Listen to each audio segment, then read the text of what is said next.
Number 10ல இருக்கிறது வந்து economics and finance.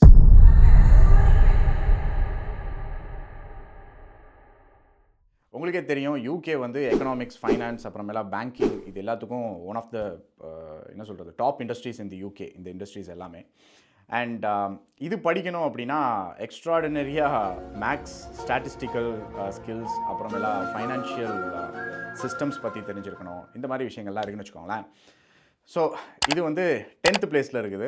And இது வந்து இங்கே படிக்கணும் அப்படின்னா டாப் யூனிவர்சிட்டிஸில் படிக்கணும், நல்ல யூனிவர்சிட்டிஸில் நல்ல அக்ரெடிட்டேஷன் இருக்கிற யூனிவர்சிட்டிஸில் படிக்கணும் அப்படின்னா கண்டிப்பாக 85%க்கு மேலே எக்ஸ்பெக்ட் பண்ணுவாங்க. அதுக்கப்புறம் இருக்கிற யூனிவர்சிட்டிஸ் வந்து இட் டிபெண்ட்ஸ். சரி, அது வந்து நம்ம பேசலாம் அட்மிஷன் ப்ராசஸ் அப்போ. பட் இங்கே நீங்கள் படித்து முடிச்சதுக்கப்புறமேலா ப்ராக்டிஸ் பண்ணணும் அப்படின்னா, அதாவது ப்ராப்பராக ப்ராக்டிஸ் பண்ணணும், சரியான பொசிஷனில் ப்ராக்டிஸ் பண்ணணும் அப்படின்னா ஏசிஏ இல்லை சிஎஃப்ஏ இந்த மாதிரி லைசன்சஸ் இதெல்லாம் வந்து நீங்கள் எடுத்து வச்சுருக்கணும்.